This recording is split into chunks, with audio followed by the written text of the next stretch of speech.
So now you've had your daily dose of Mechanic Cindy and Farmer Cindy, and today you're going to have your daily dose of Plumber Cindy, because our T&P valve on the hot water heater is leaking. I'm going to take you along as I replace this. If you're wondering where my husband is, it's the first day of deer season. That sentence right there should tell you everything you need to know. It is the first day of deer season. Let's get to work. Okay, I'm going to show you. This is your T&P valve. So when the hot water heater gets too hot and there's too much steam and the pressure begins to build up in it, this actually helps release the steam so your hot water heater does not blow up. So if we follow the pipe down, you will see it is leaking. And I discovered this because I went into our crawl space and found water, followed the pipe up, and yep, this is where we're at. We're gonna go turn the water off. Normally your hot water heater has a cold water shutoff valve. This is a modular or mobile home hot water heater, so that valve is nowhere to be found. So I'm gonna go into the crawl space and just shut off the water to the whole house.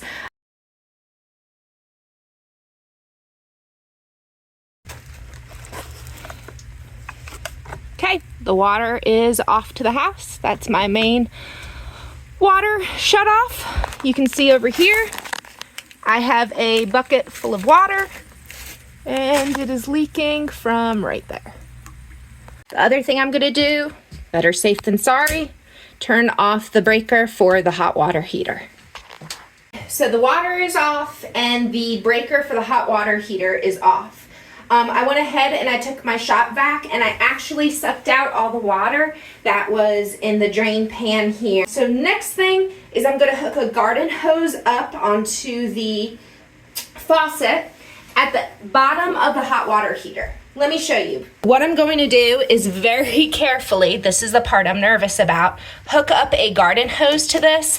This is plastic, it is very brittle, and I am nervous about busting it, but going to try my best here, at least drain some of the water out of this so that way we can access the T&P valve.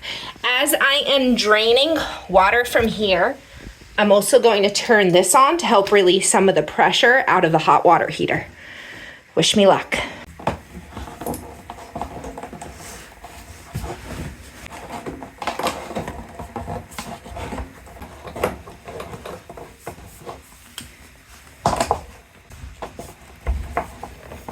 The water hose was kinked. I was able to, I think, unkink it. I'm a little nervous about this part. This is on nice and secure. I'm going to slowly turn this on, but I'm actually going to run the garden hose. You can run it outside. Originally, I planned to run it out into the garden, which is right outside our bedroom window, and this is in our master bath, but I'm actually just going to run it right into our tub. All right, this is the part I'm the most nervous about because there is a lot of pressure. Let's say a prayer. I've been trying to smush it to make sure it stays unkinked. I can't tell if it's coming out or not.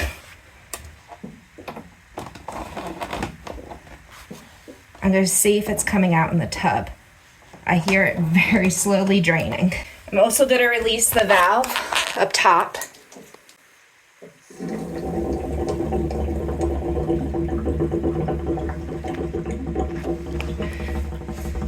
Check over here. Still no water, which doesn't make sense. I hear it gurgling. I think I hear water, y'all. Success! All right. Let's see what we got to do next. So you can say this is barely dripping now, which means that the water is down below our valve. This is still draining some. See, there's a little bit of sediment, but it is still draining out, of course. You do not need to empty the entire hot water heater for this. I'm not gonna lie, this was extremely difficult to get off. I was panicking there for a minute and had to take a break. It's finally starting to spin, but whew, that was difficult.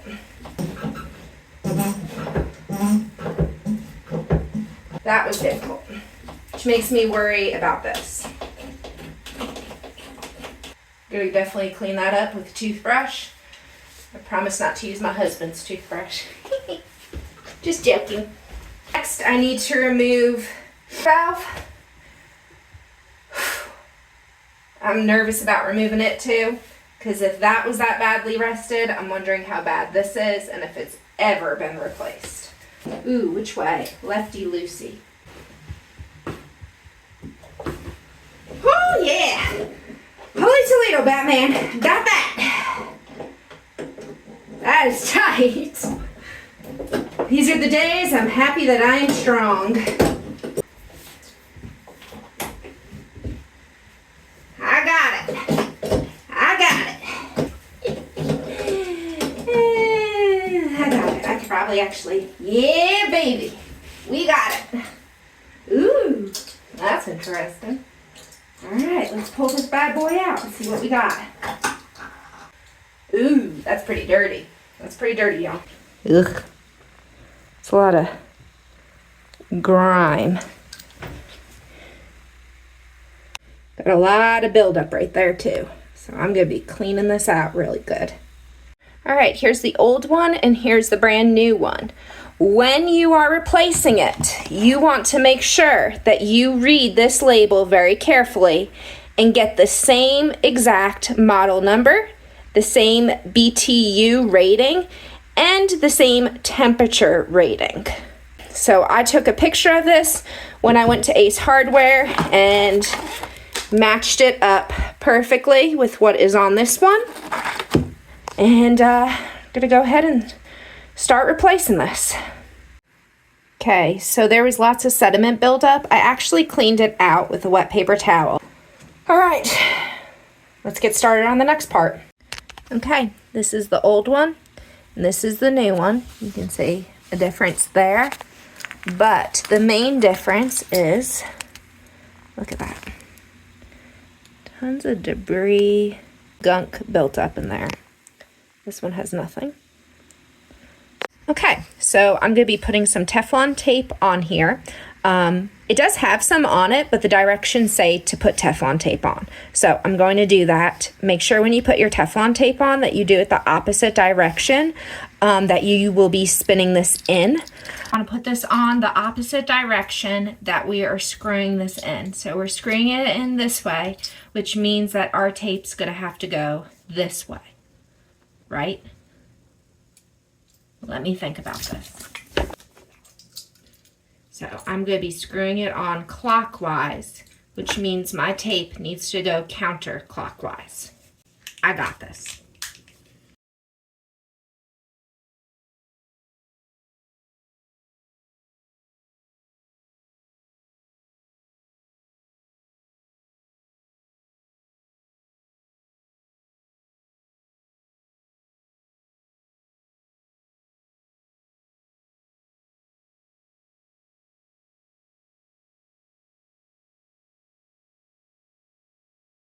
I went ahead and tightened this in by hand and then took my wrench, channel locks, and tightened it around once more. So now I'm going to go ahead and put my drain pipe on it. This is the part that's like filthy. I've been using an old toothbrush. Don't worry, won't reuse it. But I've been using an old toothbrush to get all these grooves nice and clean. I'm getting both the inside and the outside of this pipe. Okay.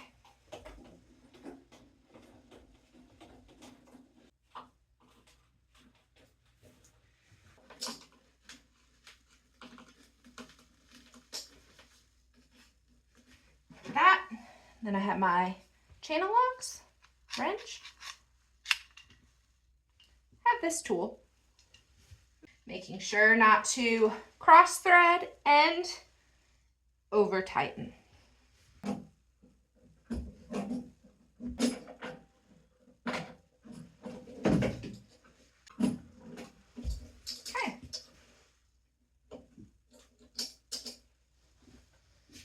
Okay, turning the water back on into the house. Turning the hot water breaker back on. I can hear it filling back up with water. We are rocking and rolling. Gonna give it a minute and see if it leaks. Just a side note, I did turn this on while the hot water heater was filling up, and then I also turned on the sink nearby, just the hot water on the sink. There was a lot of air in the lines. It even came out kind of dirty, like a tinted a dirty brown color. You can see it's no longer leaking. So I think we're rocking and rolling. I really do. I was worried about this starting to leak. That looks like it's pretty good. I'm going to go ahead and start cleaning up. And there's your daily dose of Plumber Cindy. Not gonna lie, I'm pretty proud of myself. So, hope you all have a great day and great weekend. I'm going to go ahead and go relax for a little. Whoo, look at that. You know what they call that? They call that professional.